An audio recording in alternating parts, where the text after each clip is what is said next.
নমস্কার। কথায় কথায় কথামৃত অনুষ্ঠানের 284তম পর্বে আপনাদের স্বাগত। আপনারা এই অনুষ্ঠান দেখছেন প্রাণারাম বাংলা ইউটিউব চ্যানেলে, যেখানে সপ্তাহে 6 দিন সোম থেকে শনিবার সম্প্রচারিত হয় কথায় কথায় কথামৃত, আর কোষ্ঠী পাথর প্রাণারাম চ্যানেলে রবিবার করে থাকে শ্রী শ্রী মায়ের কথা। সবগুলি অনুষ্ঠানই শুরুর সময় রাত্রি 9টা। শ্রী শ্রী রামকৃষ্ণ কথামৃততে আমরা গত শনিবার দিন ছিলাম এবং আজকেও সানন্দে অবস্থান করব 19শে সেপ্টেম্বর 1884 প্রসঙ্গে। শ্রীরামকৃষ্ণ দক্ষিণেশ্বরে তার নিজের ঘরে উপবিষ্ট ছিলেন।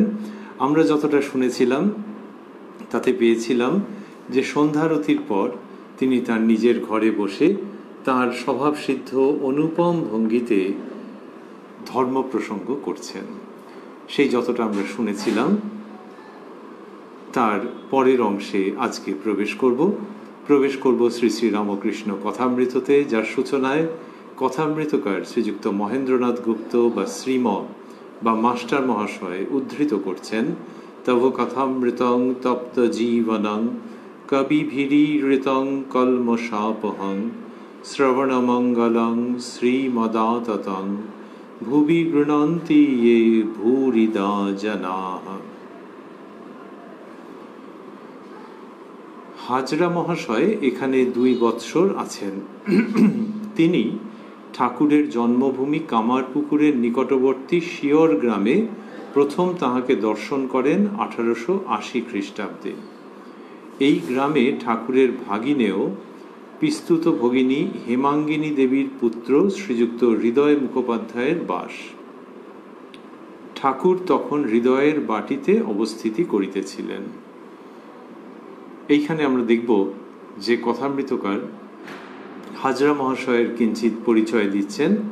কথামৃতের মধ্যে হাজরা মহাশয়ের এইখানটাতে বেশ একটি দীর্ঘ পরিচয় রয়েছে। কথামৃতে বিভিন্ন সময় হাজরা মহাশয়ের সাক্ষাৎ পাওয়া যায়, আর কথামৃতকার এই 19শে সেপ্টেম্বর সন্ধেবেলার দিকের যে প্রসঙ্গ লিখছেন সেইখানে হাজরা মহাশয়ের একটু পরিচিতি দিয়েছেন নাতি দীর্ঘ। বললেন যে হাজরা মহাশয় এখানে 2 বৎসর আছেন। তিনি ঠাকুরের জন্মভূমি কামারপুকুরের নিকটবর্তী শিয়র গ্রামে, শিহর যেটিকে বলা হয়, চলতি ভাষা মাস্টারমশাই লিখেছেন, শিয়র গ্রামে প্রথম তাহাকে দর্শন করেন 1880 খ্রিস্টাব্দে। এই গ্রামে ঠাকুরের ভাগিনেও পিস্তুত ভগিনী হেমাঙ্গিনী দেবীর পুত্র শ্রীযুক্ত হৃদয় মুখোপাধ্যায়ের বাস। ঠাকুরের ভাগ্নে হৃদয়রাম মুখোপাধ্যায়, তাঁর বাস যে শিহর গ্রামে ছিল সেইখানেই হাজরা মশাইয়ের জন্মভূমি। শিহর গ্রামে প্রথম তাকে দর্শন করেন, ঠাকুরকে দর্শন করেন তিনি হাজরা মশাই। আর বললেন যে ঠাকুর তখন হৃদয়ের বাটিতে অবস্থিতি করিতেছিলেন। শিয়রের নিকটবর্তী মরাগড় নামে গ্রামে হাজরা মহাশয়ের নিবাস। তাহার বিষয় সম্পত্তি, জমি প্রভৃতি একরকম আছে। পরিবার, সন্তান সন্ততি আছে, একরকম চলিয়া যায়। কিছু দেনাও আছে, আন্দাজ 1000 টাকা। যৌবনকাল হইতে তাহার বৈরাগ্যের ভাব, কোথায় সাধু কোথায় ভক্ত খুঁজিয়া বেড়ান। যখন দক্ষিণেশ্বর কালীবাড়িতে প্রথম আসেন ও সেখানে থাকিতে চান, ঠাকুর তাহার ভক্তিভাব দেখিয়া ও দেশের পরিচিত বলিয়া ওখানে যত্ন করিয়া নিজের কাছে রাখেন। হাজরার জ্ঞানীর ভাব, ঠাকুরের ভক্তিভাব ও ছোকরাদের জন্য ব্যাকুলতা পছন্দ করেন না। মাঝে মাঝে তাহাকে মহাপুরুষ বলিয়া মনে করেন, আবার কখনো সামান্য বলিয়া জ্ঞান করেন। তিনি ঠাকুরের ঘরের দক্ষিণ পূর্বের বারান্দায় আসন করিয়াছেন। দক্ষিণ পূর্বের বারান্দা মানে ওই মা কালীর মন্দিরের যে চত্বর বা উঠোন, সেটির কাছে যে বারান্দা, টানা বারান্দা, সিঁড়ি দিয়ে উঠতে হয়, ওটি দক্ষিণ পূর্বের বারান্দা। তিনি ঠাকুরের ঘরের দক্ষিণ পূর্বের বারান্দায় আসন করিয়াছেন। সেইখানেই মালা লইয়া অনেক জপ করেন। রাখাল প্রভৃতি ভক্তেরা বেশি জপ করেন না বলিয়া লোকের কাছে নিন্দা করেন। তিনি আচারের বড় পক্ষপাতী। আচার করিয়া তাহার এক প্রকার সূচিবায়ী হইয়াছে। তাহার বয়স প্রায় 38 হইবে। হাজরা মহাশয় ঘরে প্রবেশ করিলেন। ঠাকুর আবার ঈষৎ ভাবাবিষ্ট হইয়াছেন ও কথা কহিতেছেন। এর আগে আমরা দেখেছিলাম যে ওই সন্ধ্যারতির পরের যে সময়টি, সেটি আগের দিনের অনুষ্ঠানে আমরা শুনেছি, ঠাকুর মাতৃভাবে বিভোর, ভাবস্থ, এবং সেই অবস্থায় কি অপূর্ব কথা তিনি বলছিলেন। সবটা যে বাইরে পুরোপুরি পরিস্ফুট তা নয়, কিন্তু সেই অসামান্য পরিবেশে শ্রীরামকৃষ্ণের যে ভাবস্থ উচ্চারণ, তাতে অপূর্ব বার্তা আসছিল এবং পরিবেশটিকে আধ্যাত্মিকভাবে যেন একেবারে জমজম করে রেখেছিল। এখানে ঠাকুর মাস্টারমশাই ঠাকুরের সম্পর্কে লিখছেন যে ঠাকুর আবার ঈষৎ ভাবাবিষ্ট হইয়াছেন ও কথা কহিতেছেন। শ্রীরামকৃষ্ণ হাজরার প্রতি। শ্রীরামকৃষ্ণ হাজরার প্রতি। তুমি যা করছো তা ঠিক, কিন্তু ঠিক ঠিক বসছে না। কারু নিন্দা করো না, পোকাটিরও না। কারু নিন্দা করো না শব্দগুলি মাস্টারমশাই স্থূলাক্ষরে দিয়েছেন। তুমি নিজেই তো বলো লোমশ মুনির কথা, যেমন ভক্তি প্রার্থনা করবে তেমনি ওটাও বলবে যেন কারু নিন্দা না করি। এই নিন্দা না করি শব্দগুলি স্থূলাক্ষরে। শ্রীরামকৃষ্ণ এরকম বলছেন। ওই যে মাস্টারমশাই তার আগেই ভূমিকা করে রেখেছেন যে অনেকেরই তিনি দোষ ধরেন, যে কেউ জব করছে না, এই সমস্ত। তা এইগুলি হাজরামশাই বলে থাকেন। তো এমনকি ঠাকুরকেও কখনো কখনো খুবই সাধারণ জ্ঞান করেন। মাস্টারমশাই লিখলেন যে ঠাকুরকে কখনো তিনি কীরকম হয়, তিনি লিখলেন যে মাঝে মাঝে ঠাকুরকে মহাপুরুষ বলিয়া মনে করেন, আবার কখনো সামান্য বলিয়া জ্ঞান করেন। তো ঠাকুর তার জন্য কিছু মনক্ষুণ্ণ হন না, কিন্তু ওই ছেলেদেরও, তার সমীপাগত ত্যাগী ছেলেদেরও তিনি নানান রকমভাবে সমালোচনা করেন, যেগুলি যুক্তিযুক্ত নয়। তো শ্রীরামকৃষ্ণ বলছেন যে কারু নিন্দা করো না, পোকাটিরও না। তুমি নিজেই তো বলো লোমশ মুনির কথা। এখন লোমশ মুনির কথা হাজরামশাই কি বলতেন সেটি আমরা অবগত নই, বা আমরা শাস্ত্রীয় মহাভারতের মধ্যে আছে তো সেটি প্রসঙ্গ সন্ধান করেও ঠিক পাইনি। বলছেন যে যেমন ভক্তি প্রার্থনা করবে তেমনি ওটাও বলবে যেন কারু নিন্দা না করি। হাজরামশাইকে ঠাকুর খুবই স্নেহের সঙ্গে, মমতার সঙ্গে তার সংশোধনের জন্য, তার চারিত্রিক তথা ধর্মীয় উন্নয়নের জন্যে এই কথাগুলি বলছেন। আর এখানে দেখা যাচ্ছে যে হাজরামশাই ঠাকুরের প্রতি খুব ভক্তিভাব নিয়ে এই দিনকে শুনছেন। ওই যে মাস্টারমশাই বললেন এক এক দিন এক এক রকম হতো, তো এই দিনকে বেশ ভক্তিভাব নিয়ে শুনছেন। হাজরা প্রার্থনা করলে তিনি শুনবেন, আর প্রার্থনা কথাটির আগে মাস্টারমশাই বন্ধনীর মধ্যে লিখেছেন ভক্তি। হাজরামশাই ভক্তি প্রার্থনার কথা বলছেন। এই যে ঠাকুর একটু আগে বললেন যে যেমন ভক্তি প্রার্থনা করবে তেমনি ওটাও বলবে যেন কারু নিন্দা না করি।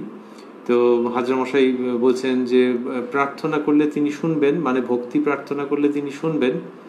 শ্রীরামকৃষ্ণ 100 বার, এই মাস্টারমশাই যখন লিখছেন তখন এইগুলিকে ওই ড্যাশ দিয়ে দিয়ে আলাদা করে রেখেছেন। 100 বার, তার মানে ওই রকমভাবে শ্রীরামকৃষ্ণ টেনে টেনে উচ্চারণ করেছেন, আর কথাগুলিকে স্থূলাক্ষরে দেওয়া আছে এখানে 100 বার। যদি ঠিক হয়, যদি আন্তরিক হয়। বিষয়ী লোক যেমন ছেলে কি স্ত্রীর জন্য কাঁদে, সেরূপ ঈশ্বরের জন্য কই কাঁদে। শ্রীরামকৃষ্ণ বললেন, যখন ঠাকুরকে জিজ্ঞেস করছেন হাজরামশাই যে প্রার্থনা করলে তিনি শুনবেন, তখন ঠাকুর ওই রকমই জোর দিয়ে বলছেন, এবং এটা একটা আধুনিক শহুরে ভঙ্গির সঙ্গে পুরো মিলে যায়। মানে আমাদেরও বুঝতে সুবিধে হয় কতকটা।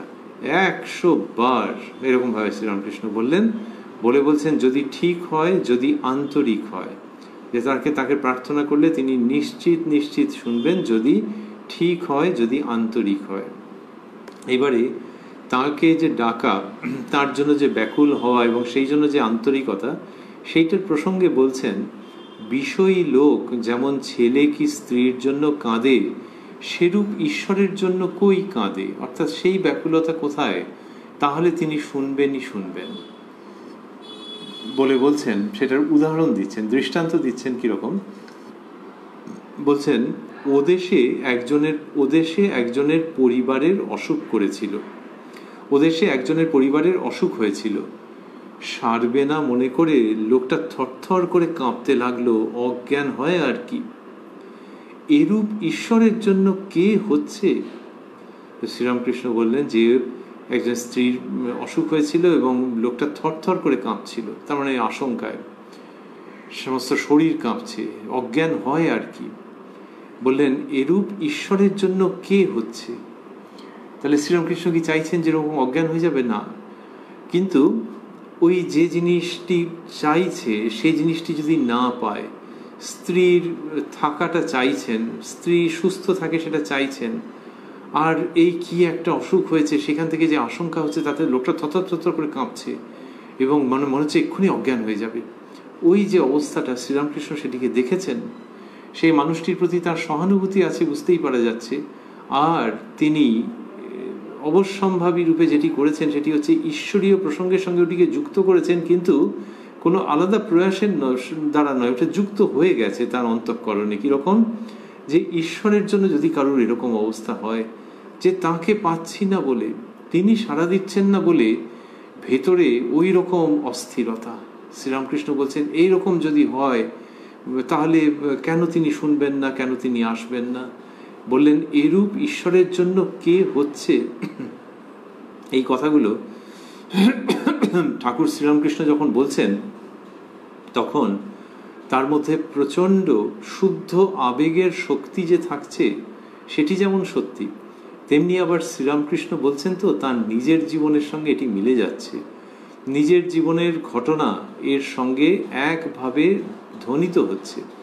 ঠাকুর শ্রীরামকৃষ্ণ যখন মা ভবতারিণীর নিত্য দর্শন লাভ করতে পারছেন না, তখন ভেতরে এত কষ্ট হচ্ছে যে মায়ের দেওয়ালে মায়ের পিছনে যে খাঁড়া ঝোলানো আছে সেইটি তুলে নিয়ে গিয়ে নিজের গলায় দিতে গিয়েছিলেন। এবং সেই সময় মন্দিরে অদ্ভুত জ্যোতির আবির্ভাব এবং শ্রীরামকৃষ্ণ মা মা বলতে বলতে জ্ঞান হারিয়েছিলেন। তাহলে সেই রকম যার অবস্থা হয়েছিল, বোঝাই যাচ্ছে যে তিনি যখন দৃষ্টান্ত দিচ্ছেন তখন তার মধ্যে এমনিতেই জোর আসছে, এবং যে ওই ঘটনাটি বলছেন সেই ঘটনার বর্ণনাও খুব জীবন্ত হয়ে যাচ্ছে, যে লোকটা থরথর করে কাঁপছে, মনে হচ্ছে অজ্ঞান হয়ে যাচ্ছে। এইরকম ঈশ্বরের জন্য, এইরূপ ঈশ্বরের জন্য কে হচ্ছে? এইটা শ্রীরামকৃষ্ণ যখন বর্ণনা করছেন আমরা পুনরায় ভাবছি যে তার মধ্যে ওই বেগ, ওই সক্রিয়তা, ওই জীবন্ত ভাব এবং ওই সম্ভাবনার ইঙ্গিত থেকে যাচ্ছে যে এটি বাস্তবে এরকম হতে পারে গো, কিন্তু কার হচ্ছে বলো? এরকম হলে তিনি দেখা দেবেন, তিনি সব কথা শুনবেনই শুনবেন। শ্রীরামকৃষ্ণ এটি বলছেন। যখন তিনি এরকমভাবে বলতেন তখন আমাদের মনে হয় যে ওই জোরটা ওইখান থেকে আসতো। যদি কেউ এমনি বলে যে যদি তুমি খুব জোর চাও তাহলে ওটা হয়ে যাবে তোমার, এরকমভাবে তো শাস্ত্রেও তো আছে যে খুব তাকে ডাকলে হয়ে যাবে, কিন্তু সেটা কে বলছেন? যিনি বলছেন তিনি যতই সদুদ্দেশ্য নিয়ে বলুন, তার নিজের জীবনের সঙ্গে না মিললে একরকম তাতে জোর হবে। আর যার জীবনের সঙ্গে মিলেছে, যিনি গলায় খাঁড়া দিতে গেছেন, তিনি যখন এরকম ব্যাকুলতার কথা বলবেন তখন প্রত্যেকটি অক্ষর কথা বলবে, প্রত্যেকটি অক্ষর সজীব হয়ে দেখা দেবে, প্রত্যেকটি অক্ষর আহ্বান জানাবে যে এসো বাছা, তুমি যদি সিরিয়াস হও তাহলে তোমার জীবনেও এরকমটা হতে পারে। শ্রীরামকৃষ্ণ যখন এরকমভাবে বলছেন তারপরেই মাস্টারমশাই লিখছেন হাজরা ঠাকুরের পায়ের ধুলা লইতেছেন, হাজরা ঠাকুরের পায়ের ধুলা লইতেছেন। তার মানে প্রণাম করছেন হাজরামশাই। ঠাকুর যেই ওটি বললেন, ওই যে আমরা ভাবছিলাম, স্মরণ করছিলাম যে অন্য রকমের পরিবেশ তৈরি হয়ে যাচ্ছে। তো যখন অন্য রকমের পরিবেশ তৈরি হয়ে যাচ্ছে তখন হাজরামশাই আর লেট করছেন না, ঠাকুরের পায়ের ধুলো নিচ্ছেন। ওই মাঝে মাঝে তার কী রকম সব চিন্তা ভাবনা হয়, কিন্তু এইখানে ঠাকুরকে তিনি যেন যথার্থ আলোকে চিনতে পারছেন এবং পায়ের ধুলো নিচ্ছেন। কিন্তু ঠাকুরের প্রতিক্রিয়া অন্যরকম। মাস্টারমশাই লিখছেন শ্রীরামকৃষ্ণ সংকুচিত হইয়া, শ্রীরামকৃষ্ণ সংকুচিত হইয়া উগুনো কি, তার দেশের ভাষা বলছেন যে এইসব কি হচ্ছে, যে তিনি যখন পায়ের ধুলো নিচ্ছেন। কেন? তো ঠাকুর শ্রীরামকৃষ্ণ তাকে প্রণাম করবেন তো কি হয়েছে? ওই যে হাজরামশাই দেশের লোক, তো তাকে একটা ঠাকুর সেরকম চোখে দেখেন। আরেকটা হচ্ছে কি, যদিও ঠাকুরের থেকে অনেক ছোট, কিন্তু ওইরকমভাবে তো ঠাকুর দেখছেন। আরেকটি হচ্ছে কি যে এই ঠাকুরের পায়ের ধুলো হঠাৎ করে নেওয়া মানে যে তার মাঝে, আপনার মাঝখান থেকে কি পাচ্ছি, আপনি সব কিছু, এরকম একটা তো কোথাও না কোথাও সেই স্তুতির ভাব, সেই বিনয়ের ভাব রয়েছে, প্রণামের ভঙ্গি রয়েছে পুরোটার মধ্যে। আবার তিনি হাত দিয়ে পাদস্পর্শ করে প্রণাম করছেন, তখন ঠাকুর সংকুচিত হচ্ছেন। তিনি যদ্যপি ধর্ম উপদেশ দিয়েছেন, কত উচ্চ আধ্যাত্মিকতার কথা প্রবল শক্তির সঙ্গে উপস্থাপন করেছেন, কিন্তু যেই কেউ তাকে ব্যক্তিগতভাবে ওরকম স্তব স্তুতি বন্দনা করতে উদ্যত হয়েছে, তিনি একবার সঙ্গে সঙ্গে সংকুচিত হয়ে গেছেন। এটি আমরা আগেও অনেকবার পেয়েছি। এখানে ঠাকুর সংকুচিত হয়ে বলছেন উগুনো কি, একেবারে দেশের ভাষায় বলছেন, হাজরা, যার কাছে আমি রয়েছি তার পায়ের ধুলা লব না। শ্রীরামকৃষ্ণ, ঈশ্বরকে তুষ্ট করো, ঈশ্বরকে তুষ্ট করো, সকলেই তুষ্ট হবে। তস্মিন তুষ্টে জগৎ তুষ্টম, এই শব্দগুলি স্থূলাক্ষরে আছে। তস্মিন তুষ্টে জগৎ তুষ্টম। ঠাকুর যখন দ্রৌপদীর হাঁড়ির শাক খেয়ে বললেন আমি তৃপ্ত হয়েছি, শ্রীকৃষ্ণের কথা বলছেন, ঠাকুর যখন দ্রৌপদীর হাঁড়ির শাক খেয়ে বললেন আমি তৃপ্ত হয়েছি, তখন জগৎ শুদ্ধ জীব তৃপ্ত হেউ ঢেউ হয়েছিল। কই মুনিরা খেলে কি জগৎ তুষ্ট হয়েছিল, হেউ ঢেউ হয়েছিল? তো এই শ্রীরামকৃষ্ণ বলছেন ওই তাঁর ভাবভঙ্গি যে ঈশ্বরকে তুষ্ট করো, ঈশ্বরকে তুষ্ট করো, সকলেই তুষ্ট হবে। তস্মিন তুষ্টে জগৎ তুষ্টম, এইটি বলছেন তিনি। তা ওই আমার পায়ের ধুলো নেওয়া কেন? শ্রীরামকৃষ্ণকে মানুষ ঈশ্বর বলে মেনেছেন, তো তাঁকে অবতার রূপে ভেবেছেন, ভাগ্যবান কেউ কেউ উপলব্ধি করেছেন, কিন্তু তিনি যখন মানবভাবে অবতীর্ণ হয়েছেন তখন অবতীর্ণ হয়েছেন, লোকে তাকে তাই ভেবেছেন, সভা ডেকে সেটি প্রতিষ্ঠা করা হয়েছে, সবই ঠিক, কিন্তু তিনি ওই মানুষের ভাবে যখন রয়েছেন তখন ঠিক ঠিক মানুষ। এটা কোনো অভিনয় নয়, কিন্তু এই লীলাটি এরকমই যে তখন ঠিক মানুষের মতো এরকম পা ছুঁয়ে যখন প্রণাম করছেন সংকুচিত হচ্ছেন এবং বলছেন ঈশ্বরকে তুষ্ট করো। এবার মাস্টারমশাই লিখছেন, ঠাকুর লোকশিক্ষার তো কিছু কর্ম করতে হয় এই কথা বলিতেছেন। শ্রীরামকৃষ্ণ হাজরার প্রতি, জ্ঞান লাভের পরও লোকশিক্ষার জন্য পূজাদি কর্ম রাখে। আমি কালীঘরে যাই, আবার ঘরের এইসব পট নমস্কার করি, তাই সকলে করে। তারপর অভ্যাস হয়ে গেলে যদি না করে তাহলে মন হুসফুস করবে। এটি শ্রীরামকৃষ্ণের একটি অপূর্ব ভাব। তিনি বলছেন যে পূজাদি কর্ম, তিনি কর্ম বলতে বুঝিয়েছেন সাধারণত আমরা কথামৃততে যা পাচ্ছি সেটি হচ্ছে শাস্ত্র কর্ম বলতে যা বোঝান তাই, অর্থাৎ নিত্যকর্ম।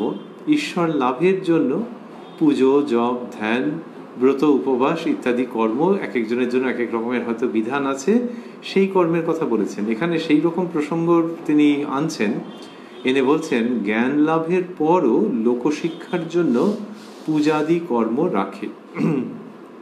হাজরার প্রতি, হাজরা মশাইকে এটা বলছেন যে যার জ্ঞান লাভ হয়ে গেছে তিনিও পূজা প্রভৃতি কর্ম রাখেন লোকশিক্ষার জন্য। কিরকম? যে লোকে শিখবে বলে। তাহলে লোকের তো এই ধর্মপথে অন্যতম অবলম্বন, সারাক্ষণ তো জপ ধ্যান নিয়ে থাকতে পারবে না, তাহলে অন্যতম অবলম্বন হচ্ছে এই কর্ম, যে পুজো করছে, পুজোর প্রস্তুতি করছে, পুজোর কার্যে সহায়তা করছে। এইগুলি যিনি জ্ঞান লাভ করেছেন, যিনি জ্ঞানী, যার এগুলির কিছুমাত্র প্রয়োজন নেই, তিনিও এগুলো করেন লোকশিক্ষার জন্য। তার মানে কি? যে তিনি আগেও করতেন, পরেও করেন। শ্রীরামকৃষ্ণ বলছেন আমি কালীঘরে যাই, আবার ঘরের এইসব পট নমস্কার করি, তাই সকলে করে। অর্থাৎ তার গেলেও হয়, না গেলেও হয়, তিনি পূর্ণ জ্ঞানে প্রতিষ্ঠিত, কিন্তু তিনি এগুলো করেন কেননা তা না হলে লোকে এরকম বলবে, তাই এটা করেন, না লোকের অভ্যেস হবে কি করে, তাই সকলে করে। তারপর অভ্যাস হয়ে গেলে যদি না করে তাহলে মন হুসফুস করবে। এটা হচ্ছে যে অভ্যাস যেই হয়ে যাচ্ছে, এটিকে শ্রীরামকৃষ্ণ অন্যত্র বলেছেন অভ্যাস যোগ, যে যার কিনা এখনো বস্তু লাভ হয়নি এবং এগুলো করতে হবে, তাকে যদি একবার অভ্যাসের মধ্যে ফেলে দেওয়া যায়, তারপরে যদি না করে তাহলে মন হুসফুস করবে। তার মানে তখন একটা স্বাভাবিক প্রবণতা হবে করবার, ওই অভ্যাসটাই তার স্বভাবে পরিণত হয়ে যাবে। এইটা শ্রীরামকৃষ্ণ বলছেন যে কর্মের এই একটা দিক আছে। জ্ঞান লাভের পরও লোকশিক্ষার জন্য পূজাদি কর্ম রাখে। আমি কালীঘরে যাই, আবার ঘরের এইসব পট নমস্কার করি। তাহলে এই পট নমস্কার করলেও হয়, না করলেও হয়, কিন্তু লোকশিক্ষার জন্য, এটি শ্রীরামকৃষ্ণ বলছেন। বলছেন বটতলায় সন্ন্যাসীকে দেখলাম, মানে দক্ষিণেশ্বরে বটতলায় সন্ন্যাসীকে দেখলাম, যে আসনে গুরু পাদুকা রেখেছে তারই উপরে শালগ্রাম রেখেছে, যে আসনে গুরু পাদুকা রেখেছে তারই উপরে শালগ্রাম রেখেছে, ও পূজা করছে। আমি জিজ্ঞাসা করলাম, যদি এতদূর জ্ঞান হয়ে থাকে তবে পূজা করা কেন? সন্ন্যাসী বললে, সবই করা যাচ্ছে, এও একটা করলাম, কখনো ফুলটা এ পায়ে দিলাম, আবার কখনো একটা ফুল ও পায়ে দিলাম। তার মানে হচ্ছে যে গুরু পাদুকা রেখেছেন এবং শালগ্রাম রেখেছেন একই জায়গায় সন্ন্যাসী, তার মানে তিনি এইসব ভাবের ঊর্ধ্বে। এটি শ্রীরামকৃষ্ণ দেখাচ্ছেন যে তিনি এসব ভাবের ঊর্ধ্বে, তবু অভ্যাসবশত করছেন। আমি জিজ্ঞাসা করলাম, যদি এতদূর জ্ঞান হয়ে থাকে যে শালগ্রামের মধ্যে যিনি আছেন গুরু পাদুকাতেও তিনিই প্রকাশিত, যদি এতদূর জ্ঞান হয়ে থাকে তবে পূজা করা কেন? এবার সন্ন্যাসী ওই অভ্যাসের কথা বলছেন, যে সন্ন্যাসী বললে, সবই করা যাচ্ছে, এও একটা করলাম, কখনো ফুলটা এ পায়ে দিলাম, আবার কখনো একটা ফুল ও পায়ে দিলাম। এই যে এখনো এও একটা করলাম, তার মানে কিছু একটা কর্ম নিয়ে থাকতে হবে, তো কর্মবিহীন কে থাকতে পারে? তাহলে এই যে কিছু একটা কর্ম, সেই কর্ম যখন করছেন, তাহলে কর্মহীন হয়ে থাকতে পারবে না কেন? এমনি যদি চুপচাপ বসে থাকে, তা হচ্ছে যে শ্বাস প্রশ্বাসও তো কর্ম। এইবার লোকশিক্ষার জন্য উনি এটা করছেন, যে এরকমভাবে পুজো করছেন। কিন্তু এক্ষেত্রে সন্ন্যাসী যেভাবে পুজো করছেন সেটা আবার খুব চূড়ান্ত, এক্সট্রিম। আর শ্রীরামকৃষ্ণ বলছেন যে তিনি এই পটগুলিকে নমস্কার করেন, এই সমস্তগুলো করেন লোকশিক্ষার জন্য। বললেন, ওই সন্ন্যাসীর প্রসঙ্গ বলবার পর বললেন, দেহ থাকতে কর্মত্যাগ করবার জো নাই, পাঁক থাকতে ভুরভুরি হবেই। শ্রীমদ্ ভগবত গীতায় এই প্রসঙ্গটি আছে, অষ্টাদশ অধ্যায়ের 11 শ্লোকে সেটি মাস্টারমশাই উল্লেখ করলেন। কিন্তু শ্রীরামকৃষ্ণ তার মতো করে বললেন যে দেহ থাকতে কর্মত্যাগ করবার জো নাই, যে কর্ম কিছু না কিছু ভাবে করতে হবেই। আর বললেন, পাঁক থাকতে ভুরভুরি হবেই। এটি তার উদাহরণ, যে যখন পাঁক যদি থাকে, এটা খারাপ অর্থে নয়, কিন্তু পাঁক যদি থাকে তাহলে ভুরভুরি কাটবেই। তেমনি দেহ থাকলে কর্ম হবেই। তাহলে সেই কর্ম যখন রয়েছে তখন সেগুলি এইরকম সৎকর্মই হতে থাকুক, আর তাতে করে লোকশিক্ষাও হবে। হাজরাকে, এবার হাজরামশাইকে বলছেন, আগেও বলছিলেন, এবার বিশেষভাবে হাজরাকে, এক জ্ঞান থাকলেই অনেক জ্ঞানও আছে, শুধু শাস্ত্র পড়ে কি হবে? ওই অদ্বৈত ভাবের কথা হাজরামশাই খুবই বলতেন, তার ওই ভাবটি খুব পছন্দের ছিল। আর শ্রীরামকৃষ্ণ বলছেন যে অদ্বৈত যেমন আছে তেমনি দ্বৈত ভাবও রয়েছে, আর এই দ্বৈত ভাব এটি কলিকালের পক্ষে ভক্তিযোগ, এটি হচ্ছে প্রশস্ত ভক্তিযোগী যুগধর্ম। তো হাজরামশাইকে বলছেন, এক জ্ঞান থাকলেই অনেক জ্ঞানও আছে, যে যার এক জ্ঞান আছে তার অনেক জ্ঞানও আছে। এইগুলো শ্রীরামকৃষ্ণের খুব মৌলিক এক একটি ভাব,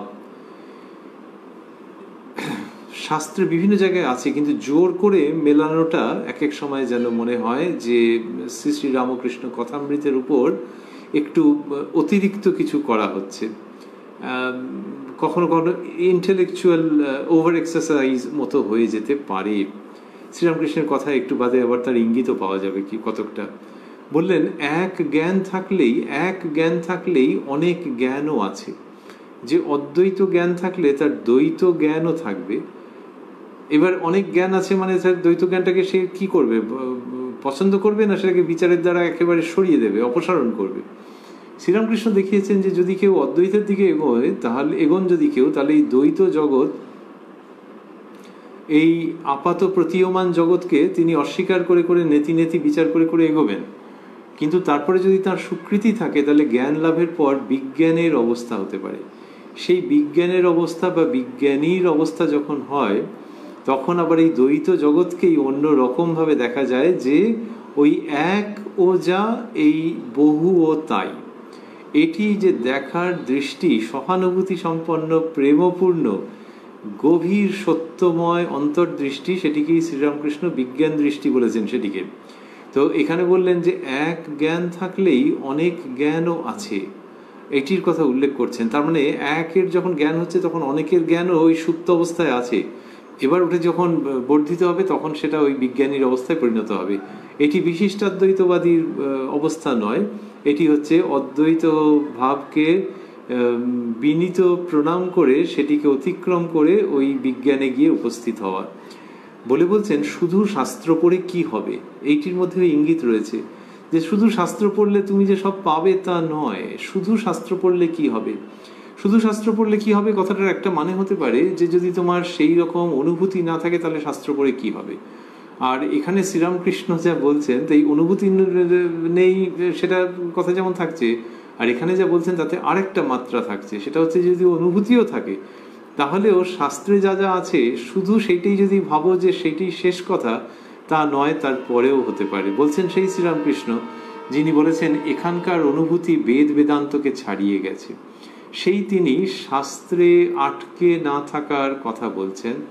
শাস্ত্রকে শ্রদ্ধা করে শাস্ত্রকে যথোপযুক্ত মান প্রদান করেও তার এই উক্তি যে শুধু শাস্ত্র পড়ে কি হবে বলে বললেন, এটি হাজরামশাইকে বিশেষভাবে বলা বোঝাই যাচ্ছে।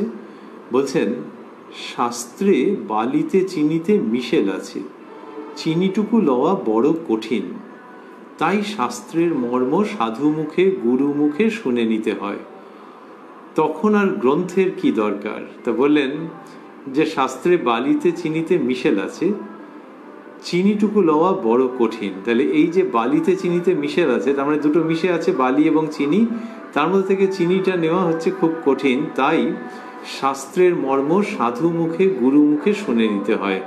এই যে শাস্ত্রের মর্ম শুনে নিতে হয় সাধু মুখে এবং গুরু মুখে, এটি শ্রীরামকৃষ্ণের অন্যতম উপদেশ। যে শাস্ত্রের যে মর্ম সেটি শুধু শাস্ত্র যদি পাঠ করো, খালি চোখে পড়ছো, চোখে চশমা লাগিয়ে পড়ছো, তাতেই যথেষ্ট নয়। শাস্ত্রের মর্ম সাধু মুখে গুরু মুখে শুনে নিতে হবে, তখন আর গ্রন্থের কি দরকার। যে তখন আর গ্রন্থের দরকার নেই, যখন তুমি সাধু মুখে বা গুরু মুখে শুনে নিচ্ছ তখন তোমার গ্রন্থের দরকার লাগছে না। এই কথা শ্রীরামকৃষ্ণ বলছেন যে শাস্ত্রে বালিতে চিনিতে মিশিয়ে আছে, চিনিটুকু লওয়া বড় কঠিন। তাহলে এই যে গুরু মুখে যে জেনে নেবে, গুরু মুখে জেনে নেবে বা শুনে নেবে, তখন আর গ্রন্থের দরকার নেই। এই গুরু মুখে শুনে নিলে, যে মেন জায়গাটা প্রধান জায়গাটা শুনে নিলে, তারপরে কি হবে সেটি হচ্ছে সাধন করতে হবে। যে শাস্ত্রকে নিয়ে তাহলে বেশি ঘাটাঘাটি করতে নেই। অন্যত্র তিনি উদাহরণ দিয়েছেন যে যে পুকুরের জল বেশি ঘাঁটতে নেই, ঘুলিয়ে যায়, তখন পাঁক উঠতে আরম্ভ করে। এটার মানে হচ্ছে যে শাস্ত্র নিয়ে যদি কেউ অত্যধিক চর্চা করতে থাকে তাহলে ওইরকম হবে। পাঁক মানে শাস্ত্রে যা আছে সবই মানুষের মঙ্গলের জন্য, কিন্তু হয়তো দুটো জিনিস হতে পারে। এক হচ্ছে যে চর্চা করতে গিয়ে তোমার অনেক সময় চলে গেল, কালক্ষয় আয়ুক্ষয় হয়ে গেল। আরেকটি হচ্ছে এমন এমন প্রসঙ্গের মধ্যে গিয়ে পড়লে যেটা তোমার প্রয়োজন ছিল না, এমনকি তোমার ভাব ভঙ্গ হয়ে যেতে পারে। সেই জন্য সাবধানে থেকো। শাস্ত্রের মর্ম সাধু মুখে গুরু মুখে শুনে নিতে হয়, তখন আর গ্রন্থের কি দরকার। এই কথা বলছেন শ্রীরামকৃষ্ণ। বলছেন চিঠিতে খবর এসেছে 5 সের সন্দেশ পাঠাইবা, আর একখানা রেল পেড়ে কাপড় পাঠাইবা। এখন চিঠিখানি হারিয়ে গেল, তাহলে রেল পেড়ে কাপড় আগেকার দিনের, আর 5 সের সন্দেশ, এটা চিঠিতে লেখা ছিল, এখন চিঠিখানি হারিয়ে গেল। তখন ব্যস্ত হয়ে চারিদিক খোঁজে, অনেক খোঁজবার পর চিঠিখানি পেলে, পড়ে দেখে লিখছে 5 সের সন্দেশ আর একখানা রেল পেড়ে কাপড় পাঠাইবা। তখন চিঠিখানি আবার ফেলে দেয়, আর কি দরকার, এখন সন্দেশ আর কাপড়ের জোগাড় করলেই হলো। তো এই শাস্ত্রকে এরকমভাবে তুলনা করছেন যে ওইটার মধ্যে পড়ে নিয়ে যে হ্যাঁ ব্যাপারটা বোঝা গেছে, এইবার সন্ধান করতে হবে। তাহলে চিঠিটা পড়ে ফেলা মানেই কি ওগুলো এসে গেছে? তা তো নয়। ওরে বাবা, এখন খুঁজতে হবে ওই রেল পেড়ে কাপড় আর 5 সের সন্দেশ কোথার থেকে ভালো কি পাওয়া যায় সেই সব পেয়ে টেয়ে প্যাক করে পাঠাতে হবে। সেটা একটা বিরাট ব্যাপার। তাহলে চিঠিটা কি অর্থহীন? না না। চিঠিটার কি প্রয়োজন নেই? না না, সব আছে, অর্থ আছে, প্রয়োজন আছে, কিন্তু ওই পর্যন্ত যে জেনে নিয়ে এইবারে খুঁজে দেখো। বোঝাই যাচ্ছে যে সন্দেশ যে পাঠাবে সেই সন্দেশ কীরকম। 5 সের সন্দেশ পাঠাইবা, তাহলে সেই সন্দেশ কীরকম সে তো দোকানে গিয়ে দেখতে হবে। আরে ও 5 সের সন্দেশ ঠিক আছে, কিন্তু তার মধ্যে আরও সব ডিটেলের বিশদের ব্যাপার আছে, কী রকম সন্দেশ, কতদিন থাকবে, কী বৃত্তান্ত। তেমনি রেল পেড়ে কাপড়, সেও দেখতে হবে কাপড়ের কীরকম কী গুণগত মান, কোয়ালিটি কীরকম, সেসব দেখতে হবে। সেটা অনেক পথ বাকি। তেমনি শাস্ত্রের মধ্যে যা লেখা আছে সেটা একরকম বোঝা গেল। এইবারে দেখতে হবে মানে সন্ধান করতে হবে মানে সাধন করতে হবে। শ্রীরামকৃষ্ণ সেই দিকটি কি সুন্দর করে নিয়ে আসছেন যে শাস্ত্রের অতিরিক্ত চর্চা না করে ওই তার মধ্যে থেকে ওটা জেনে নিয়ে, তাহলে এখন যদি কেউ বলে যে জেনে কি করে নেবে, যে শাস্ত্রের মধ্যে যা লেখা আছে সে যদি জানাই হয়ে গেল তাহলে তো তার সবই হয়ে গেল। এর উত্তর হচ্ছে যে মানুষের মনের মধ্যে তো একটা ধরতে পারে সে, কারণ যে বস্তুটি বলা হচ্ছে সেটির থেকে মানুষ বিযুক্ত নয়। কেউ যদি ভক্তির কথা বলেন, কেউ কর্মের কথা বলেন, কেউ জ্ঞানের পথের কথা বলেন, যেভাবেই বলুন না কেন মানুষের মনের মধ্যে তার একটা উপলব্ধি আছে। যেমন পাঁচশের সন্দেশ এবং সেকালের রেল পেরে কাপড়, একটা ব্যাপারটা ধরতে পারেন, এইবার এরকম এরকম বলেছে তো ঠিক আছে এইবার সাধন করা যাক, একেবারে অজানা নয়। বরং রেল পেরে কাপড় বা সন্দেশ যেমন বিযুক্ত একটা ব্যাপার, এটা তা নয়, এটা অন্তর্ভুক্ত একটি ব্যাপার। সেটির সম্পর্কে যখন সন্ধান পাওয়া যাচ্ছে যেটুকুনি ব্যাস ওইটুকুনি, বা এইবার আর ওর চর্চায় যেও না। ওর নানান রকম ওর পক্ষে ওর বিপক্ষে যে মত সে যিনি প্রচার করবেন সামান্য কজন তারা ভাববেন, কিন্তু তুমি ওই যেটুকুনি জানলে যেটুকুনি বুঝলে এইবারে ডুব দাও। আর ডুব দিলে শ্রীরামকৃষ্ণ বলেছেন যে ভিতরেই সব আছে, তো খোঁজ নিজ অন্তঃপুরে সেটি আছে, আর গুরুজনের কৃপা আছে, সেইগুলির সহায়ে এটা করতে হয়। আর সবচেয়ে বড় কথা বলেছেন এই ক্ষেত্রে যে যাকে ডাকা হচ্ছে, যাকে সন্ধান করা হচ্ছে তিনিও সজাগ থাকেন। সেই বাবা আর তার অনেকগুলি ছেলে, যে ছেলেটা বাবা বলতে পারে না, পা বলে, বা একজন বা বলে একজন পা বলে, তাদের প্রতিও বিশেষভাবে তার স্নেহের দৃষ্টি থাকে, এবং যদি কিছু ভুল করে তিনি তাতে কিছু ক্ষুণ্ণ হন না, ওই তিনি একই রকম স্নেহ তার প্রতি প্রসারিত রাখেন। এইটি যে শ্রীরামকৃষ্ণ বলেছেন তার মধ্যে কীরকম ইঙ্গিত রয়ে গেছে, শূন্যস্থান পূরণ হয়ে গেছে, যে শাস্ত্র পড়ে যে তুমি সাধন করবে কিসের ভরসায়, এর ভরসায়। এই সমস্ত কথা তিনি বলেছেন, সেইখান থেকে মানুষকে তিনি এগিয়ে দিচ্ছেন ওই অন্তর্জগতের সাধনের পথে, যে এইভাবে করে তুমি এগিয়ে যাও, ভেতরে সব কিছু আছে, তুমি ওইটা জেনে নিয়ে মোটামুটি একটা সন্ধান জেনে নিয়ে এইবারে তুমি ঝাঁপ দাও, এইবারে তুমি সাধন করো। শ্রীরামকৃষ্ণ এটিতে যে আহ্বান জানাচ্ছেন, এটিতে আহ্বান জানানোটা হচ্ছে ভারতবর্ষের ধর্ম আধ্যাত্মিকতার মূল ভাব, যে গ্রন্থের মধ্যে সব কিছু নেই, গ্রন্থের মধ্যে ওই শুধু আকার ইঙ্গিত রয়েছে, কিছু লক্ষণের কথা বলা আছে, সেটিকে অবলম্বন করে অন্তর্জগতে ডুব দিতে হবে, যেহেতু অন্তর্জগতেই সব কিছু আছে। শ্রীরামকৃষ্ণ আবার বলেছেন যে শেষে মনই গুরু হয়, যখন শুদ্ধ হয়ে যায় মন তখন সেই মনই পথ দেখিয়ে নিয়ে যায় শেষে, আগে নয়। আগে মনের মধ্যে কত রকমের কামনা বাসনা থাকে, মন সেই দিকে টানতে থাকে, কিন্তু যখন কারুর সাধনের দ্বারা সংস্কার যখন অন্য রকম হয়, পরিবর্তিত হয়ে যায়, তখন মনই গুরু হয়। এই এত বড় মহনীয় কথাটি শ্রীরামকৃষ্ণ উচ্চারণ করেছেন, সেই জন্যে তিনিই পারেন এইভাবে বলতে, যে চিঠি, রেল পেরে কাপড়, সন্দেশ জানা হয়ে গেল, এবার আর চিঠির কি দরকার, এবার সেই সন্ধান করতে পারলেই হলো। এই সব কথা শ্রীরামকৃষ্ণ ওই জন্য অবলীলায় বলে যাচ্ছেন, শাস্ত্রের মাহাত্ম্য রক্ষা করেও মানুষকে তার আধ্যাত্মিকতায় আহ্বান জানাচ্ছেন। অন্যভাবে ভাবতে গেলে শাস্ত্র যেন ওই যে ধর্মের কথা রয়েছে, ওই ধর্মের কথা যেখানটাতে শেষ হচ্ছে ওইখানে আধ্যাত্মিকতা শুরু হচ্ছে। তো শাস্ত্রের মধ্যে যে আধ্যাত্মিকতার ইঙ্গিত, ওটাকে একরকমভাবে ধর্মের জগতের কথা বলা যেতে পারে। সেইখান থেকে ব্যক্তি যখন সাধন করছে তখন আধ্যাত্মিকতার সূচনা হচ্ছে। এই আধ্যাত্মিকতা এক একজনের জীবনে এক এক রকম আছে, এবং শাস্ত্রেরও উদ্দেশ্যও তাই, যে ওই ধর্ম থেকে আধ্যাত্মিকতার দিকে ব্যক্তিকে এগিয়ে নিয়ে যাওয়া। এইটি শ্রীরামকৃষ্ণ বারবার করে দেখাচ্ছেন, এবং সেটি এখানে তিনি এই প্রসঙ্গের মধ্যে এনে দিলেন। দিয়ে তারপরে বলছেন, মাস্টারমশাই লিখছেন, মুখুজ্জে বাবুরাম মাস্টার প্রভৃতি ভক্তদের প্রতি। মুখুজ্জে বাবুরাম মাস্টার প্রভৃতি ভক্তদের প্রতি, তাহলে মুখুজ্জে মানে মুখোপাধ্যায় ভ্রাতৃদ্বয় ছিলেন। আমরা এই 19শে সেপ্টেম্বর 1884 প্রসঙ্গে আগে একাধিকবার পেয়েছি। বাবুরাম অর্থাৎ উত্তরকালে যিনি স্বামী প্রেমানন্দ, এবং মাস্টারমশাই নিজে। মুখুজ্জে বাবুরাম মাস্টার প্রভৃতি ভক্তদের প্রতি সব সন্ধান জেনে তারপর ডুব দাও। পুকুরের অমুক জায়গায় ঘটিটা পড়ে গেছে, জায়গাটি ঠিক করে দেখে নিয়ে সেইখানে ডুব দিতে হয়। অপূর্ব সব উদাহরণ, যে ঘটি যেখানটাতে পড়ে গেছে মোটামুটি বুঝে নিয়ে ডুব দাও। তার মানে হচ্ছে যে ডুব দিলে আর পেয়ে গেলে এরকম হবে না। এটা এই হচ্ছে শ্রীরামকৃষ্ণের সব অসাধারণ উদাহরণ। এক একটি উদাহরণ মণিমাণিক্যের মতো, মানুষকে চুপ করিয়ে দেওয়ার মতো, মানুষকে ধীরে ধীরে নীরবে সেই আধ্যাত্মিকতার সাম্রাজ্যে উপনীত করানোর মতো। কি করে দুম করে এটি বলে দিলেন, কি অপূর্ব উদাহরণ। তিনি বলতেন, মানে এগুলো শ্রীরামকৃষ্ণ নিজে এগুলি দিচ্ছেন, অথবা তিনি যেমন বলতেন আমার মা সব জানে, এবং মা রাস ঠেলে দেন। তো এটা সেই রকমই, তাদেরই অন্তর্গত এটি বলে মনে হয়। বললেন পুকুরের অমুক জায়গায় ঘটিটা পড়ে গেছে। এবার যদি একটা দামি ঘটি, আগেকার দিনের প্রসঙ্গ, এখনো অনুরূপ ঘটনা ঘটতেই পারে। তো পুকুরের অমুক জায়গায় ঘটিটা পড়ে গেছে, জায়গাটি ঠিক করে দেখে নিয়ে সেইখানে ডুব দিতে হয়।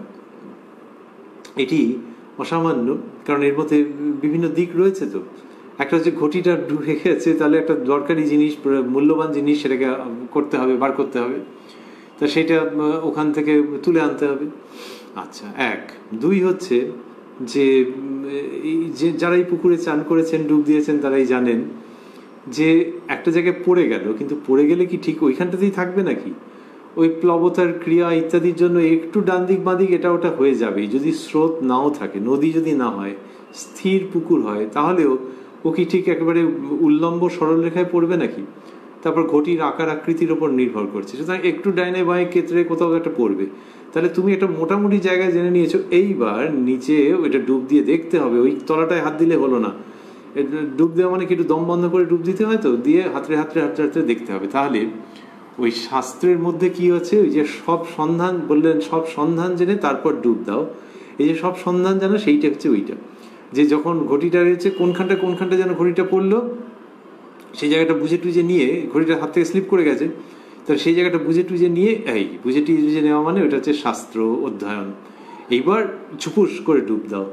ডুব দিলেই যে পাবে তার কোনো মানে নেই, তবে হ্যাঁ, ওই রকম যদি বুদ্ধি করে দাও, তাহলে কাছাকাছি আরেকটু খোঁজো, হাত পড়েছে। তাহলে ওই যে নিচে গিয়ে যে সন্ধান করতে হচ্ছে, সংগ্রাম করতে হচ্ছে, সাধন করতে হচ্ছে, কিরকম না, ওই যে ঠিক উল্লম্বভাবে সরলরেখা বরাবর নিচে গিয়ে পেলে না, তোমাকে এদিক ওদিক খুঁজতে হলো। আরেকটা কি, ওই ডুব দিলে তো দম বন্ধ করে দিতে হবে। সে সবাই পারবে নাকি? যে পারবে সেও একবারে হয়তো পারলো না, একবারে অনেকটা করলো, করে দেখলো না পারা যাচ্ছে না, আবার উঠে একটু শ্বাস টাস নিয়ে আবার দম বন্ধ করে মারো ডুব দিয়ে, আবার খোঁজ, এইবার পেলো। এর মধ্যে ওই সাধনের সংকেত আছে, যে দম বন্ধ করে তুমি দম সামর্থ্যে এক ডুবে যাও কুলকুণ্ডলিনীর কুলে, এরকম আছে তো গানে। তা এখানে ওই রকম দম বন্ধ করে যে ডুব মারা, তার মানে এর মধ্যে কষ্ট আছে, সংগ্রাম আছে, সাধনা আছে, কিন্তু আনন্দ আছে। যে ঘটি খুঁজছি, দেখি, এই হাত পড়েছে।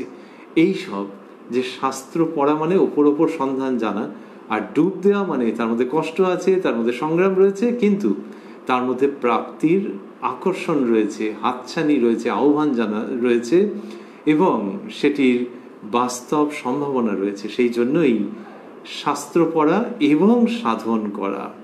সাধন করতে গেলে তাতে ব্যক্তিকে পরিশ্রম করতে হচ্ছে, তো সে সাধন করছে কেন?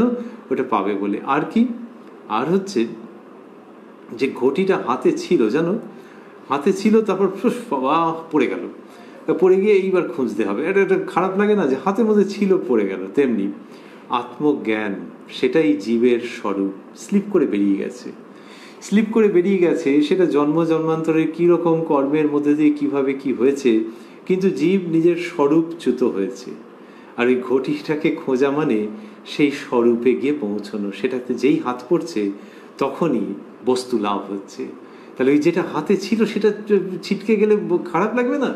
তার জন্য চেষ্টা চরিত্র করবো না, দম বন্ধ করে ডুব মারবো না? নিশ্চয়ই মারবো। তা এক ডুবে না হলে বারবার ডুব মারবো। তা গানের মধ্যেও সেই সব আছে, রত্নাকর নয় শূন্য কখন, দু চার ডুবে ধন না মেলে। তা তুমি দম সামর্থ্যে এক ডুবে যাও কুলকুণ্ডলিনীর কুলে।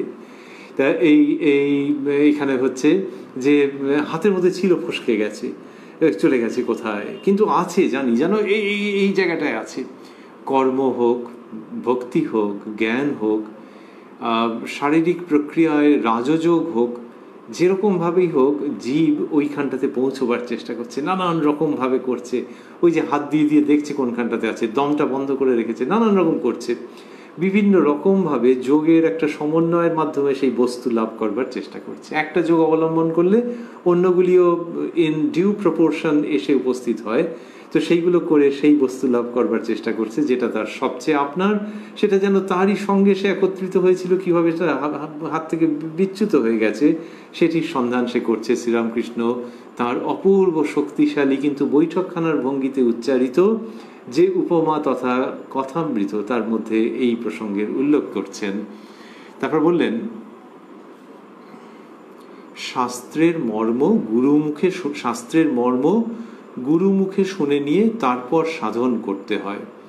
এই সাধন ঠিক ঠিক হলে তবে প্রত্যক্ষ দর্শন হয়। প্রত্যক্ষ শব্দটি স্থূলাক্ষরে দেওয়া আছে। বললেন যে শাস্ত্রের মর্ম গুরুমুখে শুনে নিয়ে তারপর সাধন করতে হয়, এই সাধন ঠিক ঠিক হলে তবে প্রত্যক্ষ দর্শন হয়।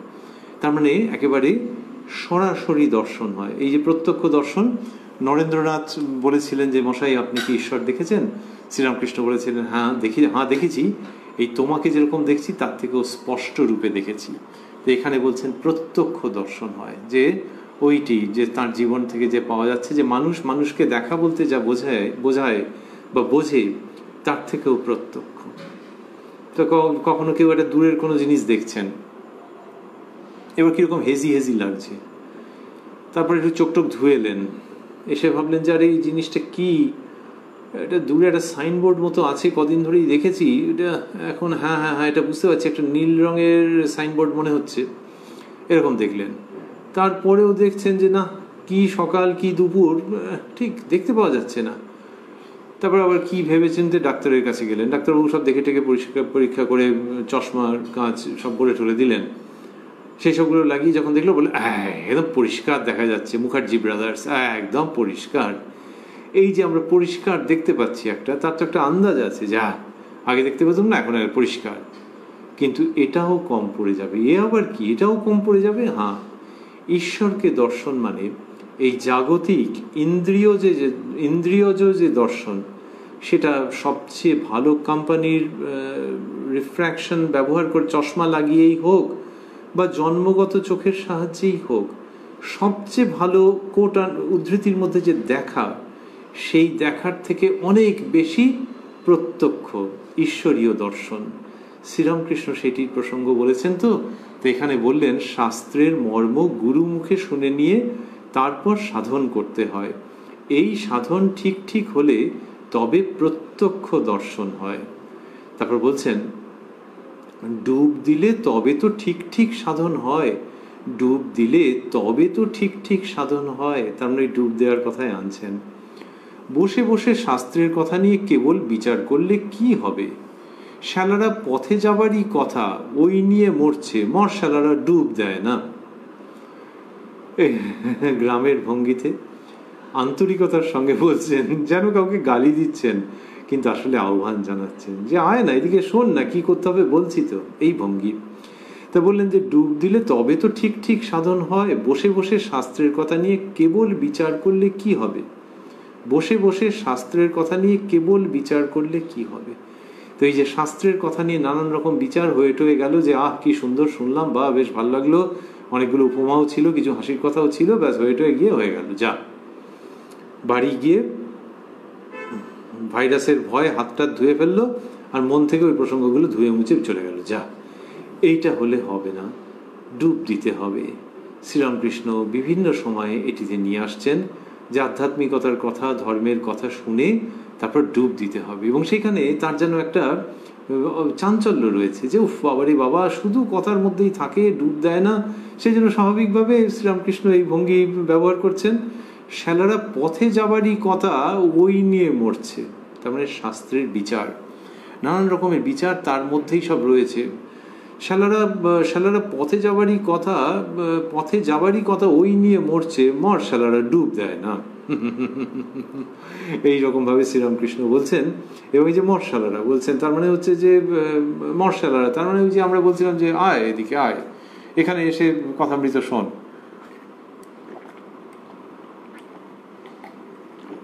ঈশ্বরীয় প্রসঙ্গ শোন। ঠাকুর যা বলেন, কারুর ভাব নষ্ট না করে যে মত পথে আছে সেই মত পথেই যাতে এগিয়ে যেতে পারে, কি দরকার হলে তার মধ্যে একটুখানি সুরটা ঠিক করে দেওয়া, সেরকমভাবেই তো তিনি বলেন। তো সেইটা আসছে না কেন, কষ্ট হচ্ছে। মরশালারা ডুব দেয় না, মরশালারা এটা যখন বলছেন, এই যে আনন্দের ভঙ্গি, এই যে প্রেমের ভঙ্গি, লোকে যখন বলে সারাটা গেল কোথায়, কোথায় মরতে গেল বলে দেখিনি, তার মানে খুব আনন্দের সঙ্গে বলা। অনেক সময় হয় যে কেউ এসছে, তারপর বলছে কি কোথায় মরতে গিয়েছিলে, এইখানে বসবি তো, এতক্ষণ তেলে ভাজা খাওয়া হচ্ছিল, এই বন্ধু বান্ধব এরকম বলে, খুব আনন্দের ভঙ্গি। শ্রীরামকৃষ্ণ যখন হচ্ছে মরশালারা, তার মানে হচ্ছে যে তিনি তাদেরকে বাঁচাচ্ছেন, তাদেরকে এই অমৃতের কাছে আহ্বান জানাচ্ছেন। সেই জন্য এরকম প্রেমপূর্ণ ভঙ্গিতে একেবারে ড্রয়িং রুমের স্টাইলে বলা, নিজেদের লোকের মধ্যে যেরকম হয় যে কোথায় ছিলে বলো তো তুমি এতক্ষণ ধরে, আমাদের এত সব ভালো ভালো কথা হচ্ছে আর এইসব খাওয়া দাওয়া হলো, সেই ভঙ্গিতে বলছেন। মানে তিনি বাঁচাতে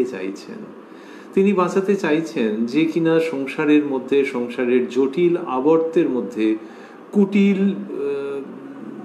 ঘূর্ণির মধ্যে পড়ে গেছে, তাকে তিনি বাঁচাতে চাইছেন। সেইখানেই এরকম অমৃত সম্ভাষণ আসছে, একেবারে যেন মনের ভঙ্গি, প্রাণের ভঙ্গি, প্রাকৃত জনের ভঙ্গি, কিন্তু প্রকৃত বন্ধুর ভঙ্গি। তো সেরকমভাবে শ্রীরামকৃষ্ণ বলছেন ওই ডুব দেওয়ার প্রসঙ্গে, যদি বলো ডুব দিলেও হাঙর কুমিরের ভয় আছে, কাম ক্রোধাতির ভয় আছে, হলুদ মেখে ডুব দাও, তারা কাছে আসতে পারবে না, বিবেক বৈরাগ্য হলুদ। তা বললেন যে ডুব দিলে হাঙর কুমিরের ভয় আছে নদীতে, তো তেমনি কাম ক্রোধাতির ভয় আছে। ডুব দিলে কাম ক্রোধাতির ভয় আছে কেন? মানুষ যখন নিজের মনের অন্তর মহলে ডুব দেয়, তখন ভেতরে যে সংস্কারগুলো আছে সেইগুলো জাগ্রত হয়ে যাওয়ার উপক্রম করে বা জাগ্রত হয়ে যায়। পূর্ব কত জন্মের, শত সহস্র জন্মের হয়তো যে সংস্কারগুলো থাকে সেগুলো ভেতরে ডুবে থাকে, যেন লুকিয়ে থাকে বাঘ সিংহের মতন। এইবারে যেই সে ডুব দিতে চাইবে তখন এই সংস্কারগুলো উঠে আসবে এবং বাঘ সিংহের মতো বলা হয়। আর ডুব দেওয়ার প্রসঙ্গে শ্রীরামকৃষ্ণ বলেছেন হাঙর কুমির। এই হাঙর কুমির এটি গানের মধ্যেও আছে যে কুমির ধরতে আসবে। তাই কুমির ধরতে আসবে সেটা ওই কারণেই যে যেগুলো আছে সেগুলো সব প্রবল সংস্কার। তখন মানুষ টের পায় যে আগে যে ওপরে যেগুলো ইচ্ছেগুলো ছিল, কামনা বাসনাগুলো ছিল, ওগুলো শুধু সারফেসে মানে একেবারে জলের ওপরের তলে কিছু কাঁকড়া মাকড়ার মতো ভেসেছিল। সেই কাঁকড়া টাকড়াগুলোকে সরিয়ে দিয়ে যে ডুব মার থেকে উড়ে বাবরে কুমির রয়েছে, কিন্তু পুরো প্রসঙ্গটাতে খুব আশ্বস্ত করা হচ্ছে, খুব শক্তিমান করে দেওয়া হচ্ছে যে তুমি ডুব দাও। আর আগেকার দিনে বিশ্বাস ছিল যে গায়ে হলুদ মেখে নিলে কুমিরে ছোঁবে না, সেটাকে শ্রীরামকৃষ্ণ ব্যবহার করছেন। বলছেন যে যদি বলো ডুব দিলেও হাঙর কুমিরের ভয় আছে, কাম ক্রোধাদির ভয় আছে, হলুদ মেখে ডুব দাও, তারা কাছে আসতে পারবে না, বিবেক বৈরাগ্য হলুদ। তাহলে অন্তরে যদি ওই বিবেক বৈরাগ্য মাখা থাকে, যে সেই ব্যক্তি ঈশ্বর লাভের জন্য ডুব দিচ্ছে এবং সে জানে যে সমস্ত জগৎ অনিত্য, এটা খুব করে মনের মধ্যে বিচার করে নিয়েছে যে যা পেয়েছে, যা পেতে পারে এবং যা কোনো দিনও পাবে না, সেই সমস্ত বস্তু অনিত্য। তাহলে যেগুলো পেয়েছে সেগুলো নিয়ে কোনো অসুবিধা ছিল না, কিন্তু যেগুলো হাতের কাছে আসবে মনে হচ্ছে আর যেগুলো কোনোদিনই পাওয়া যাবে না, এইগুলো হচ্ছে আরো মুশকিলের। সেই সমস্ত সম্পর্কে মানুষ যদি বিচার করে, ভগবানের ইচ্ছায় যখন সে বিচার করবে, গুরুর কৃপায় হয়তো যখন সে বিচার করছে, তখন সে সেগুলোর থেকে উত্তীর্ণ হওয়ার শক্তি অর্জন করছে। যে যেগুলো কোনোদিনই পাওয়া যাবে না বলে আগে কেমন যেন মুখ চোখ একেবারে হয়ে যেত, শুকিয়ে যেত, এখন হচ্ছে কেউ যদি নিয়ে এসে দিয়ে দেয় তাহলেও সশ্রদ্ধ নমস্কার করে বলবো যে না, আমার চাই না। এই যে অবস্থা, সেইটা হচ্ছে বিবেক বৈরাগ্য, যে জগতের সমস্ত বস্তুকে অনিত্য বলে জানা এবং সেগুলি কিছুতেই নিত্য আনন্দের উপকরণ যোগান দিতে পারে না, নিত্য আনন্দের সেগুলি কারণ হতে পারে না। এটি যে জানা, সেটি হচ্ছে বিবেক বৈরাগ্য। সেই হলুদ গায়ে মেখে নিয়ে যদি কেউ ডুব দেয়, তাহলে ভেতর থেকে জন্ম জন্মান্তরের যতই হাঙর কুমির যাই আসুক না কেন, তারা কিছু করতে পারবে না। এইটা শ্রীরামকৃষ্ণ বলছেন। কি অপূর্ব প্রসঙ্গ! যদি বলো ডুব, যদি বলো, কেউ বলেনি, কিন্তু তিনি নিজেই বলছেন, কারণ মানুষ ডুব দিলে ওইটা বলে, বাবা গো মাগো করে। তাহলে এখানে কোনো ভয়ের প্রসঙ্গ নেই, কিন্তু যুগে যুগে অধিকারী পুরুষ নারী যেভাবে সাধন সমরে প্রবৃত্ত হয়েছেন, যেভাবে অন্তর জগতের মধ্যে দিয়ে বীর বীরাঙ্গনার মতো সংগ্রাম করতে করতে অগ্রসর হয়েছেন, সেই দিকে দৃষ্টি আকৃষ্ট করা এবং সেই সংগ্রামে উত্তীর্ণ হওয়ার মতো শক্তি সঞ্চার করা। যদি বলো, এই যদি বলো বলা মানে শ্রীরামকৃষ্ণ কি সুন্দর করে দিচ্ছেন, যে নিজেই এই প্রসঙ্গ উত্থাপন করছেন যে বাবা একদিন না একদিন এটার প্রয়োজন হবে। যদি বলো ডুব দিলেও হাঙর কুমিরের ভয় আছে, কামক্রোধাদির ভয় আছে, হলুদ মেখে ডুব দাও, তারা কাছে আসতে পারবে না। বিবেক বৈরাগ্য হলুদ। আমরা এই পর্যন্তই পড়ব। আমরা রয়েছি উদ্বোধন কার্যালয়ের প্রকাশিত শ্রী শ্রী রামকৃষ্ণ কথামৃতের 559 পৃষ্ঠায় রয়েছি 19 সেপ্টেম্বর 1884 প্রসঙ্গে। দক্ষিণেশ্বরের শ্রীরামকৃষ্ণের পদপ্রান্তে তিনি হাজরা মশাইকে উদ্দেশ করে প্রসঙ্গ শুরু করেছিলেন। পরে মুখোপাধ্যায় ভ্রাতৃদ্বয়, শ্রীযুক্ত বাবুরাম, শ্রীযুক্ত মাস্টার মহাশয় প্রভৃতি ভক্তদের প্রতি যে কথামৃত প্রদান করছেন, সেই রকম একটি সুন্দর এবং পবিত্র মঙ্গলপ্রদ অবসরে আমরা রয়েছি। শ্রীরামকৃষ্ণেরই কৃপা সাপেক্ষে আপনারা আমরা আবারও মিলিত হব আগামীকাল কথায় কথায় কথামৃত অনুষ্ঠানে প্রাণারাম বাংলা ইউটিউব চ্যানেলে। আর সেই সঙ্গে স্মরণ করি, প্রত্যেক রবিবার কোষ্ঠী পাথর প্রাণারাম ইউটিউব চ্যানেলে সম্প্রচারিত হয় শ্রী শ্রী মায়ের কথা। সবগুলি অনুষ্ঠানই শুরুর সময় রাত্রি 9টা। আর এই শেষ করতে করতে আমরা ভাবছি যে শ্রীরামকৃষ্ণের ওই অনুপম উদাহরণটি আবারও আমাদের মনের মধ্যে আসছে, যেখানে তিনি বললেন যে ঘটির কথা বললেন, যে পুকুরের অমুক জায়গায় ঘটিটা পড়ে গেছে, জায়গাটি ঠিক করে দেখে নিয়ে সেইখানে ডুব দিতে হয়। এই অপূর্ব বাণী আমাদের স্মরণে আসছে যে আত্মতত্ত্ব, আত্ম উপলব্ধি, মানুষ যেন সেখান থেকে বিচ্যুত হয়ে গেছে, আত্মস্বরূপ থেকে বিচ্যুত হয়ে গেছে, সেইখানে ডুব দিতে হবে। এই কথা শ্রীরামকৃষ্ণ বলছেন। আর বললেন যে পুকুরের মধ্যে ডুব দিতে হবে। আবার পরে বলেছেন যে নদীর প্রসঙ্গ এসেছে, তাহলে পুকুর হোক নদী হোক, যেভাবেই তিনি বলছেন যে ভেতরে ডুব দাও, তার মানে নিজের অন্তরে ডুব দাও। কিন্তু আমাদের ভাবতে ইচ্ছে করে যে নিজের অন্তরে যত আমরা কথামৃতকে রাখবো, শ্রী শ্রী রামকৃষ্ণ কথামৃত, এই কথামৃতকে ভেতরে রেখে তারপরে ডুব দিলে খুব সুবিধে। যে বিবেক বৈরাগ্য তো ঠাকুর বললেন, সেটা ঠিক আছে, নিশ্চয়ই শিরোধার্য। বিবেক বৈরাগ্য ছাড়া অধ্যাত্ম পথে অগ্রসর কি করে মানুষে হতে পারবে?